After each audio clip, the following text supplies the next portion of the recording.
우리 마태복음 18장 1절로 6절 말씀 다 같이 합독하겠습니다. 그때 제자들이 예수께 나와 이르되 천국에서는 누가 크니까? 예수께서 한 어린아이를 불러 그들 가운데 세우시고 이르시되 진실로 너희에게 이르노니 너희가 돌이켜 어린아이들과 같이 되지 아니하면 결단코 천국에 들어가지 못하리라. 그러므로 누구든지 이 어린아이와 같이 자기를 낮추는 사람이 천국에서 큰 자니라. 또 누구든지 내 이름으로 이런 어린아이 하나를 영접하면 곧 나를 영접함이니 누구든지 나를 믿는 이 작은 자 중 하나를 실족하게 하면 차라리 연자 맷돌이 그 목에 달려서 깊은 바다에 빠뜨려지는 것이 나으니라. 아멘. 한번 따라 하시기 바랍니다. 어린아이처럼 겸손한 사람, 오늘 하나님의 사람, 하나님의 사람은 오늘의 본문 말씀처럼 어린아이처럼 자기를 낮추는 겸손한 사람이라는 것. 이 어린아이의 비유와 오늘 천국에 대한 이야기가 오늘 말씀의 내용이에요.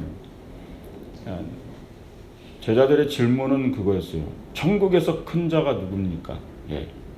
천국에서 큰 자가.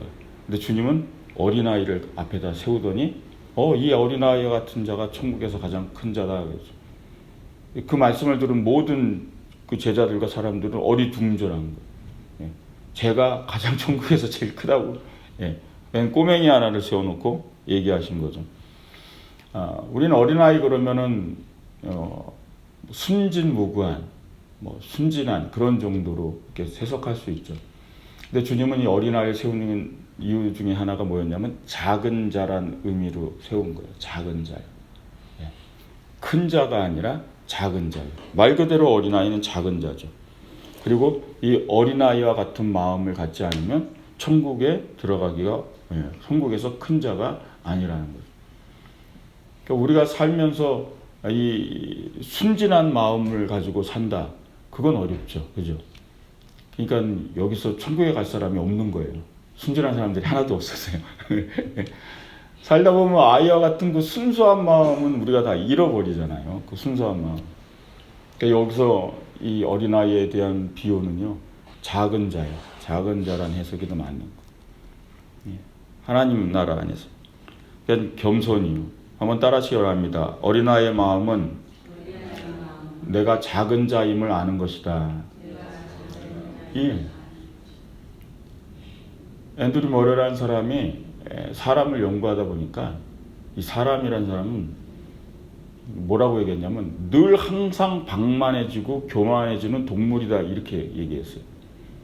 늘 보니까 조금만 괜찮아지면 우월감에 빠지고 조금만 뭐 하면 그 사람 마음은 그렇다라는 거예요. 금방 어떤 방만한 그런 마음들이 생기고요. 오만한 마음이 생기고 그게 인간이더라는 거예요. 인간의 마음은. 그래서 생활이 풍족해지거나 안정돼지거나 뭔가 내가 하는 일이 성공을 하거나 뭐가 나의 삶의 베이스가 뭔가 이렇게 갖춰진다 싶으면 인간은 반드시 그런 마음이 온다는 거예요. 오만해지거나 교만해지거나 자기가 작은 자임을 잃어버린다라는 거예요. 내가 작은 자임. 세상 속에서 내가 살면서 내가 정말 참 작은 자다 이런 생각을 못한다는 거예요. 그래서 우리가 말씀을 보고 성경을 읽어야 되는 줄 믿으시기 바랍니다. 말씀 속에서는 우리가 어떤 존재인지를 얘기하거든요. 작은 자라고. 오늘도 주님 그런 의미를 얘기한 거예요. 어린아이를 세워놓고 천국에 들어가서 천국에서 큰 자는 작은 자다. 작은 자. 내가 작은 자임을 아는 거죠. 내가 한없이 작은 자입니다. 이 마태복음 18장은 이렇게 시작하면서요. 주님의 말씀들이 이제 오늘 한 두 가지를 더 나눌 건데요. 또 한 가지 뭐냐면 양 100마리의 비유를 얘기해요. 그러니까 너희가 12장 13절에 이렇게 나오죠. 너희 생각에는 어떻겠느냐? 만일 어떤 사람이 양 100마리가 있는데 그 중에 하나가 길을 잃었으면 그 99마리를 산에 두고 가서 길 잃은 양을 찾지 아니하겠느냐? 진실로 너희에게 이르노니 만일 찾으면 길을 잃지 아니한 99마리보다 이것을 더 기뻐하리라. 이게요. 아이의 마음이 아니면은 이렇게 할 수가 없다라는 거죠. 아이의 마음. 우리는 계산을 하거든요. 그죠? 99마리가 더 소중하죠. 99마리를 산에 두고 잃어버린 한 마리를 찾아가는 거예요. 아이의 마음 같지 않으면 못한다는 거죠. 이게 지금 연결된 마음이에요. 천국에서 누가 가장 큰 자이니까 이런 자가 큰 자다. 이게 작은 자의 마음이라는 거예요. 작은 자의 마음. 큰 자의 마음은요. 99마리죠. 예. 큰 자의 마음들은 그런 거예요. 99마리가 소중한 거예요. 작은 자의 마음은요. 그 한 마리도 소중한 거예요. 천국에서 누가 크니까 바로 이거예요. 그 한 마리를 찾아. 그 한 마리를 소중히 여기고 그 한 마리를 찾는 자라는 거죠. 예. 그 어린아이와 마음을 갖지 않으면 천국에서 큰 자가 되지 못하리라 이런 얘기. 우리가 살아가면서 우리는 계산하죠. 99마리가 소중하기 때문에요. 예, 한 마리는 소중하지 않아요. 그렇게. 근데 어린아이와 같은 마음, 그 한 마리를 소중히 여기는 마음인 줄 믿으시기 바랍니다. 예, 그 마음을 가지고 살아야 되는 거죠. 한번 따라 하시기 바랍니다. 어린아이의 마음은 용서받은 존재임을 아는 것이다. 예. 왜냐하면 오늘 본문 18장은 또 이어져 가요. 말씀이요. 18절, 21절, 22절에는 베드로가 그 나와 이르되 그래요. 이 얘기를 쭉 들으면서 물어요. 그럼 주여 형제가 내게 죄를 범하면 몇 번이나 용서하리까? 7번까지 하오리까? 예수께서 가라사대 내게 이르노니 7번뿐 아니라 70번씩 7번이라도 할지니라. 그 유명한 말씀을 하나 하세요. 형제가 나에게 죄를 범하면 용서하는데 70번씩 7번, 490번이죠. 그러니까 490번은 용서하고 그 다음은 보복하라. 그게 아니죠. 490번. 490번씩 용서할 수 있는 마음이요. 이 작은 자의 마음이란 거예요. 이게. 나를 작게 여기는 자만이 할 수 있는 거라는 거예요. 왠지 아세요? 그러면 용서를 한다라는 건요. 어떤 사람이 용서할 수 있을 것 같아요? 내가 잘못을 했어요. 누군가 나한테 해를 입혔어요.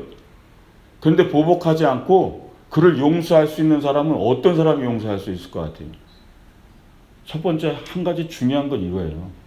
내가 용서받았다라는 걸 아는 사람만이 용서할 수 있어요. 그럼 내가 용서받았다라는 것을 깊이 체험하고 그걸 깊이 느끼지 않으면 누군가를 용서할 수 없어요. 그래서 여러분 삶에 한번 인생을 보세요. 사람이 살면서 실수하지 않고 누군가에게 아픔을 주지 않는 사람은 단 한 사람도 없어요. 그래서 인간들이 살아가는 공동체에는 아픔이 있고 복수라는 것이 있어요. 그래서 드라마가 맨날 복수인 거예요. 그런데 용서하지 않는 사람과 용서하지 못하는 사람의 차이를 한번 여러분들이 보세요. 살면서. 용서받은 사람이 용서할 줄 알아요. 용서의 경험이 없고 용서의 체험이 없는 사람은요. 누군가를 용서할 줄을 모르는 거예요. 지금 무슨 얘기냐면 내가 하나님께로부터 용서받은 자, 그 지극히 작은 자임을 아는 거예요. 하나님이 용서해 주지 않으면 살 수 없는 그런 지극히 작은 자임을 아는 사람은 뭐요? 490번이라도 용서할 수 있는 사람이 된다는 거예요. 정말 불가능한 일을 한다는 거예요. 불가능한 용서를 할 수 있다는 거예요. 왜? 내가 그렇게 작은 자라는 거예요. 불신앙은 뭔지 아세요? 하나님으로부터 용서받지 못한 자예요. 네. 용서를 받았다는 체험 자체가 없는 게 불신앙이에요. 네. 하나님이 나를 용서해 준 거를 믿는 거죠. 네. 하나님의 용서가 아니면 내가 살 수 없는 존재임을 믿는 거죠. 그렇게 내가 작은 자였습니다. 그렇게 작은 자입니다. 하나님이 나를 오늘 용서하시면 살 수도 없는 난 그런 작은 자입니다. 거기서 출발하는 겁니다. 예. 천국에서 큰 자, 그래서 70번씩 7번이라도 용서할 수 있는 자가 천국에서 큰 자니라. 그렇게 자기를 작은 자로 여기는 자가 바로 용서할 수 있다는 거예요. 근데 우리는 가끔씩 잃어버리는 거죠. 예. 내가 용서받았다라는 걸 잃어버려요. 그러니까 용서하지 않는 거예요. 어떻게 나한테 이럴 수 있냐? 어떻게 이럴 수 있느냐? 나는 용서 못하는 거죠. 천국에서 큰 자가 될 수 없는 거예요. 작은 자임을 잃어버리는 거예요. 순간. 내가 작은 자였던 것을요. 예. 그것을 어떻게 여러분 검증을 하냐면요. 내가 커졌는지 작아졌는지를요. 검증하는 아주 중요한 것이 있어요. 우리 삶에. 그게 헌금이에요. 헌금. 예물이요. 이게 관련이 있어요. 내가 작은 자가 됐는지 큰 자가 갑자기 됐는지를 알 수 있는 건 이 예물 헌금이에요. 우리는 교회에 필요한 예산이 있으니까 헌금이 필요합니다. 헌금이 필요합니다. 사람들이 그래서 잠깐씩 헷갈릴 때가 있어요. 교회에 예산이 필요해서 헌금하는 것이 아니죠, 원래. 본질적으로. 여러분, 헌금의 본질을 아세요? 우리가 예물을 늘 드리잖아요, 하나님께요. 그죠? 11조도 드리고, 예물을 드리죠, 그죠? 감사 예물도 드리고. 그 예물의 깊은 본질이 뭐냐면요, 죄사함이에요. 주님이 나를 용서해 주신 은혜가 그 예물의 출발이에요. 주님께서 나를 위해 죽으셨다라는 거죠. 그래서 내가 죄사함을 받았다라는 거예요. 모든 예배의 핵심인 거예요. 지금 오늘 이 순간의 예배의 핵심도 이거예요. 예, 우리가 드려지는 수요 예배, 금요 예배, 주일 예배, 새벽 예배, 그 모든 예배의 늘 본질은 뭐냐면요, 예수께서 나를 위해 죽으셨다는 거예요. 나의 뭐요? 더 굳이 채우려면 죄를 위해. 그래서 예배를 드릴 때마다 뭐죠? 나의 죄가 사함을 받았다는 거예요. 그 고백이 모든 예배에 있는 거예요. 그래서 예물을 드리는 것은 바로 이 본질적인 이 의미를 담고 하나님께 예물을 드리는 거예요. 근데 어느 순간 내가 큰 자가 되기 시작하면요, 이거를 잊어버려요. 그냥 예물을 드려요. 내가 어느 날 예물을 좀 많이 드리면 큰 자가 된 것 같은 거예요. 내가 하나님께 허물을 이만큼도 했다 이래. 아니요, 출발이 그게 아니에요. 너무나 나같이 작은 자를 용서해 주신 하나님의 은혜에 감사해서 드리는 하나의 부분이 헌금이에요. 예배의 한 부분이요. 드림이요. 그래서 이것을 보면 내 스스로 내 신앙을 점검할 수 있는 거예요. 용서받은 자가 490번을 용서할 수 있는 그런 기적과 같은 일을 삶에서 이뤄낼 수 있듯이요. 그래서 정말 용서의 깊은 은혜를 아는 자들이 기적과 같은 예물을 드리는 거예요. 사실입니다. 제가 목회를 하면서도 그걸 경험을 해요. 돈 있는 사람들이 헌물 많이 하지 않습니다. 큰 헌물은요, 진짜 부자들이 하지 않아요. 정말 맞아요, 그건요. 정말 그분의 가진 것에서 큰 드림을 하는 분들은요, 달라요, 그게. 용서의 은혜를 아는 사람만 드릴 수 있는 예물이에요. 그래서 오늘 이 말씀을 통해서 작은 자와 큰 자요, 그 중간에서 나는 어떤 하나님 앞에 어떤 자로 서야 되는가, 바로 그걸 결단할 때 천국에서 큰 자가 되는 줄 믿으시기 바랍니다. 한번 따라 하시기 바랍니다. 어린아이의 마음은 큰 자의 오만을 버리는 것이다. 오늘 이 말씀의 출발은 바로 18장 1절부터 시작된 거예요. 1절부터. 제자들이 예수께 나와 이르되 천국에서 누가 큰 자이니까. 이 질문을 어떻게 보면요, 천국에서 큰 자가 되기 위해서, 그런 거룩한 질문 같죠. 근데 인간의 질문은요, 그냥 큰 자예요. 천국은 빼는 거예요. 누가 큰 자가 됩니까? 여기에 인간은 관심이 있는 거죠. 어떻게 큰 자가 됩니까? 천국의 관심이 아닌 거예요. 큰 자에 관심이 있는 거죠. 주님은 그거죠. 근데 주님이 얼마나 말씀을 잘 전하시면요, 이 성경의 마태복음 우리가 강연하고 있지만 복음서를 보시면 예수님이 원래 시청각 교육의 이 시조예요, 시조. 시청각 교육이에요. 우리가 말씀을 잘 알아듣기 위해서요, 시청각 교육 아시죠? 눈에 보이는. 물질로 염려하는 사람들에게 뭐죠? 저 들의 백합화를 봐라. 저 공중에 나는 새를 봐라. 시청각 교육이요. 여기 성경을 보면 다 그래요. 예수님 시청각 교육의 선구자예요. 오늘도 뭐죠? 천국에서 누가 큰 자니까 어린아이를 하나 데려놓고 봐라. 아이를 봐라. 이 아이가 가장 큰 자이냐. 그러면서 가르쳐 주는 거예요. 농부의 비유를 할 때도 저 들에서 일하는 농부를 봐라. 30배, 60배, 100배의 결실에 대한 가르침을 줘. 주님은 그렇게 가르침을 주면서 오늘 비유를 드린다 제자들에게 뭐요? 인간이 갖고 있는 이 기본적인 교만과 욕심을 내려놓게 하려는 거였죠. 왜냐하면 제자들이 이 질문을 던질 때 이 제자들의 늘 관심은요, 누가 주님 옆에서 큰 자냐는 거예요. 큰 자냐는 거예요. 누가? 사실 목회를 하다 보면 교회에서도 이 싸움은 끊임없어요. 담임 목사가 서게 되면 담임 목사 주위에 누가 큰 자이냐. 모든 모든 교회들의 문제 중에 하나예요. 주의 종들이 가르치기 가장 어려운 것들이고 스스로 주의 종이 중심을 잡지 않으면 가르치기 어려운 것 중에 하나의 모습이 바로 이 진리거든요. 주님이 제자들에게 가르치는 거예요. 제자들의 관심은 주님 옆에서 누가 가장 큰 자예요. 사실은 이 질문은요. 그랬더니 뭐죠?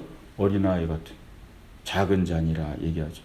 여기서 어린아이라는 말은 네오피스라는 말이에요. 작은 자라는 말은 미크로스라는 말이고 이게 뜻이 달라요. 이 네피오스라는 말은 천진난만하다 그런 뜻이에요. 아이들은 천진난만하잖아요. 근데 이 미크로스라는 말은 뭐냐면 보잘것없다라는 뜻이에요. 이 작은 자. 너 아이를 세워놓고 얘기하는 거예요. 너희들이 늘 보잘것없게 여기고 그냥 천진난만하게 다녀서 늘 무시하는 아이들 아니냐. 네, 맞아요. 고대의 배경은 지금과 달라요. 지금은 아이들이 황제죠. 그죠? 예. 황제고 막 자식이고 아이면 뭐 아이들이 소중하잖아요. 이 시대 때는 그렇지가 않아요. 아이들은 업신여기는 거예요. 예. 그래서 그 아이를 데려다 놓고 시청각 교육을 시키시는 거예요. 얘처럼 천진난만하고 그냥 보잘것없는 이런 자라야 천국에서 큰 자다 이렇게. 그래서 제자들이 알아듣게 4절에 얘기하죠. 그러므로 누구든지 어린아이와 같이 자기를 낮추는 사람이 천국에서 큰 자니라. 늘 이 작은 자는 큰 이 어른들 사이에서 자기를 낮출 수밖에 없는 거예요. 천국에서는 겸손한 자가 크다라는 거. 많은 사람들이 보잘것없이 여기고, 예. 근데 그런 사람이 천국에서 큰 자가 된다라는 거. 우리는 하나님의 나라를 바라보면서요, 늘 나 자신을 훈련해야 되는 게 이게 사실은 겸손이에요. 왜냐하면 우리는 자꾸 큰 자가 되고 싶거든요. 예. 사실이에요.